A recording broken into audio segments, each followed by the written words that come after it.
Do not give in to fear. We are fearless. This is not the time to be afraid. This is a time to stand up and fight back and to resist any temptation for them to divide us. We're in this together. The rule of law is on our side, and the one institution that has stood by our side is the courts. We will not give in, not give up. We will not capitulate. We will not bow. We will not bend. We will survive. All across the country, the parents of students enrolled in Job Corps, folks 18 and 24, have been shocked and stunned as their children have been released from the program, literally ordered to come pick their stuff up after Donald Trump whacked the Department of Labor's budget. Well, last night, a judge stayed that decision. Congresswoman Maxine Waters had this to say outside of one of those centers. I care about you. I care about children who don't have any place to sleep at night, who are sleeping out of their cars, trying to go to school, trying to go to Job Corps. I care about mothers who don't know where the next food is going to come from. I care about fathers who are crying because they can't get employed. They're discriminated against. I get this. I understand this. And if I sound a little mad and angry, hell, I know how to be angry. I know how to be nice, but I know how to be angry too. You know what I'm saying? Sometimes you just got to show it. And sometimes you got to make believers out of people and let them know that you're not going to take it sitting down, that you're in this fight. We are in this fight, and we're not going to stop. Trump thinks he's a king. He thinks he can do anything he wants to. And of course, he's in the West Wing of the White House. He's the president of the United States. The president can do, I guess, whatever they want to, because the Constitution doesn't list all the things they can't do. And so he used executive orders. But it is the people who will determine what he really does, based on how you're going to deal with all of these executive orders that he's doing that would cause people to be poor, to be not healthy. Medicaid, all of this is involved. Head Start is involved. Everything is involved. If the people turn out, if the people show up, we can beat them. Do you understand that? Yeah. Are you willing to do that? Yeah. All right, let's kick it. Folks, last night, a New York judge issued a temporary restraining order preventing the administration from shutting down the program. And of course, you see it right here. It says that it is further ordered that defendants, their agents, and all persons acting in concert or participation with defendants are enjoined from enforcing, implementing, maintaining, or giving effect to the elimination of the Job Corps program, including the stop work orders and termination and non-renewal notices delivered to Job Corps center operators starting May 29th, 2025. Joining us right now is Congresswoman Maxine Waters. Always glad to have you on the show, Congresswoman. It was very interesting, Congresswoman. Earlier in the week, I played a video of this black conservative out of Georgia who he was one of the folks who was skinning and grinning at the White House for Trump's Black History Month reception. And he goes by the name King Randall. And it was quite interesting because he posted this video complaining about the program cuts. I thought it was quite hilarious because if you listen to what he has to say, Congresswoman, it's amazing who he never mentioned while he was saying it. So listen to this. Job Corps is closing here in the city of Albany, and that leaves us with a little over 500 students that were here on this campus, and 19% of those students are labeled as homeless. We have a little over 250 jobs that'll be leaving the city of Albany. And while this is not the city of Albany government's fault, this is a time for our local and state leadership to step up, because we'd be stupid to act powerless in this situation. Because while this school is still here, while this building is still here, while this campus is still here, what could this become?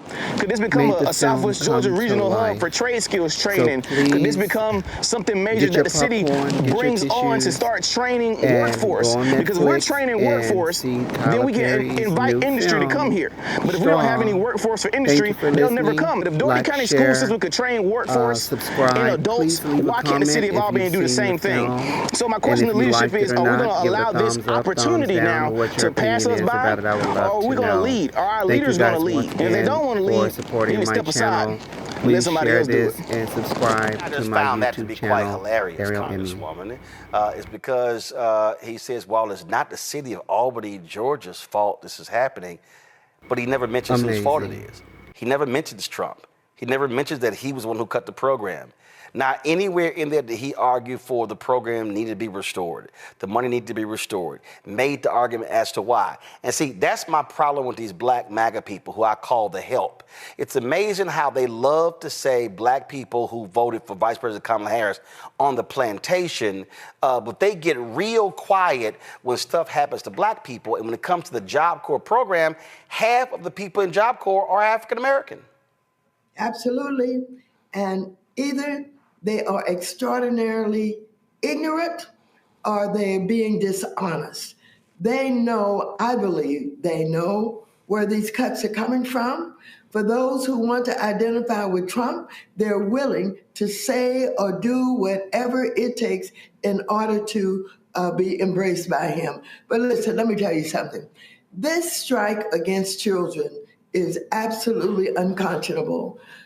I heard someone mention, I think it was he, what percentage of the students that he was talking about are homeless. When I was at the Job Corps, one of the things that the supervisor told me there was that the majority of those students are homeless. And she does not want to try and put them in some kind of temporary program and be with older adults and all of that. Well, you know what I'm saying? What I'm telling them, let's fight. I mean, let's put up the fight. She said they want us out of here. I said, no, let's get our pillows and our blankets and let's move in and let's not move. The lease has been paid for. And it will be sitting there empty if Job Corps does not utilize it. And so when I talk about sitting in, laying in, I'm talking about doing the kind of work we did and you did when we were fighting against apartheid. We sat in, we got arrested, we did whatever it took. This is the only thing the opposition will understand. This is the only thing that Trump will understand. And so, as I told them, I'm in this fight. And I mentioned to them, I'm from St. Louis. I came from a family of 13 children. I understand what poverty is all about. I understand what it is not to know exactly what's going to happen to you, whether or not you're going to have a place to live, et cetera, et cetera. So we got to fight. We got to be in the street. We've got to be willing to take it on with everything that we have. You talked about homeless. This is a tweet from a woman. She posted this. She said, Job Corps actually saved my life. I was at the end of the road and had nowhere else to turn to. I couldn't afford to finish college. I was homeless at 17, working meaningless part-time jobs. This is the reality for so many people at Job Corps. And of course, she posted these photos right here of her being in the Job Corps. And let's be perfectly clear, Job Corps had some problems. There were some significant problems that had to be addressed. But is it smart to completely shut something down, or do you try to fix it? Well, you know the answer to that. Whenever you are organizing big operations, there are going to be problems. There are going to be mistakes. There's going to be all kind of obstacles that get in the way of being able to do big things. Job Corps is a big thing. Started in 1964 under Lyndon Baines Johnson. It has turned so many people around. It has helped so many young people. It has created new opportunities to get back in school, to have a career, to look forward to being able to earn a living and a living for your family and all of that. And so Trump is out to undermine our success, the success of people of color and Black people in particular, and brown people, et cetera. He has made it very clear. He has literally pinpointed and focused on those things that help us to get out of poverty, help us to be educated, help us to be successful, help us to get training in the new technology. He's focused on all of these things. It's clear that when he talks about MAGA, he talks about taking back this country, he's talking about putting his foot on our necks. and holding us down and making sure that we don't continue to progress. That's what it's all about. You can't paint this any other way. It is not about, a different philosophy about, pulling yourself up by your bootstraps. That's a bunch of crap. It's about whether or not you have opportunity, whether or not you're treated fairly, whether or not, what goes on in the selection of individuals, whether it's to enter jobs or to move up or to be on the board. It's about whether or not you're going to be fair and you're going to look at people in different ways instead of looking and saying, that person doesn't deserve this job. I don't want that person to have this job. I'm a racist. I'm against people of color being equal to me, as some whites would say. And so, Roland, we know this fight. You've been in this fight, and we know that we've got to confront it even in stronger ways than perhaps was confronted in the past. Thank God for the civil rights movement that taught us to hit the street, that taught us to be able to take the blows.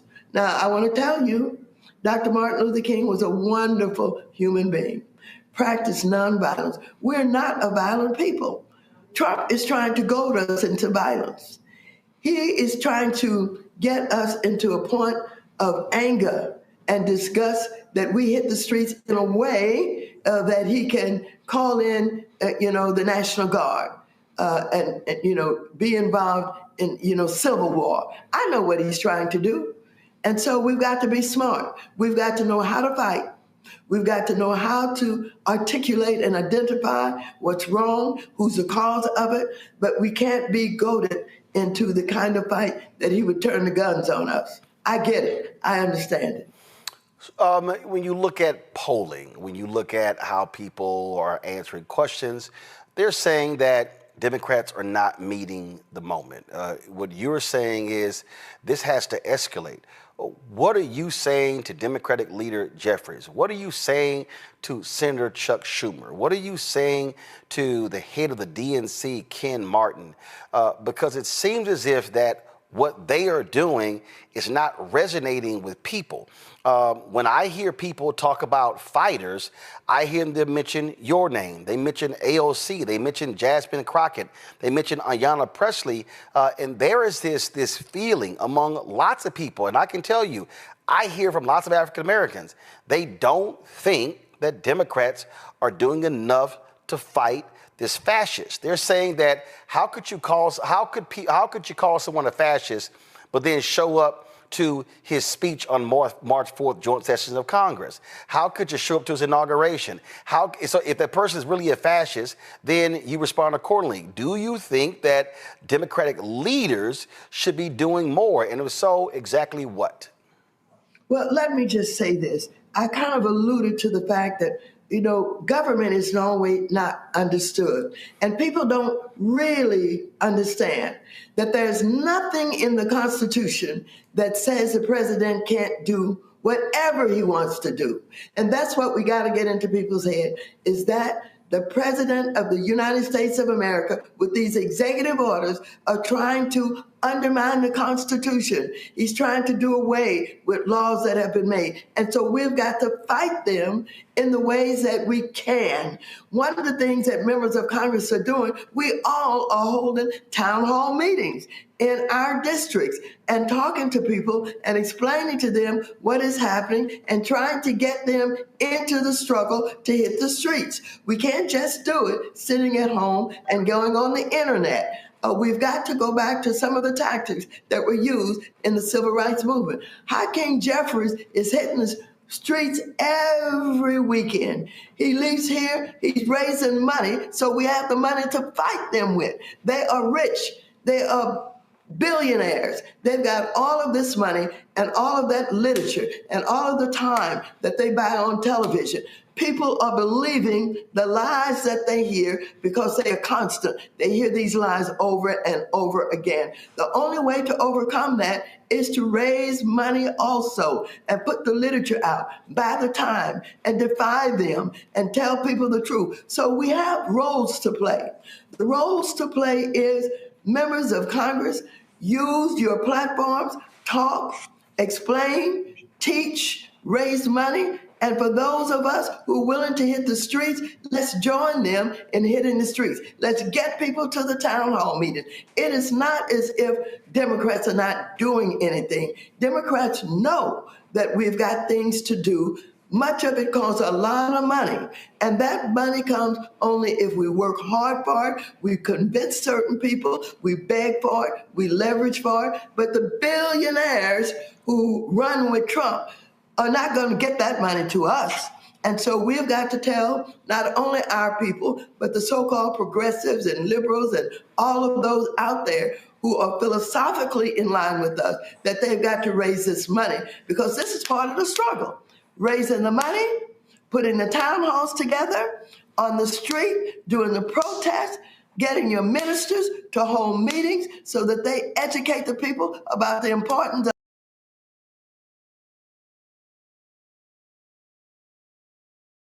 Dive into the magical world of Edwina's Bedtime Adventures by Ariel Williams.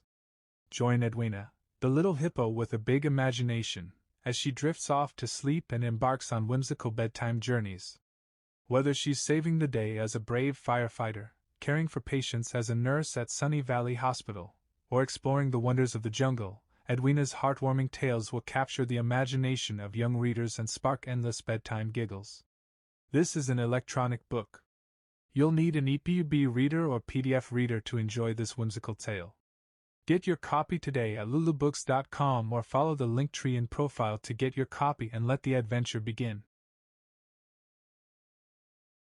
Gas Station Diaries by Adam King is a compelling collection of fictional stories drawn from the author's experiences working at a gas station during the tumultuous year of 2020.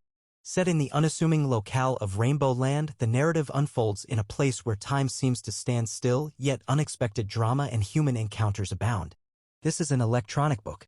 You must upload an EPUB reader or a PDF reader to enjoy this book.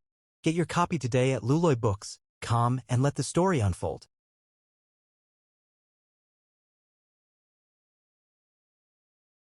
The Baker and the Handyman's Sweet Connection. In a quaint village nestled in a picturesque valley, there stood a small house in the shape of a mushroom. This whimsical home belonged to a young boy named Jamie, barely out of high school, who had a passion for baking.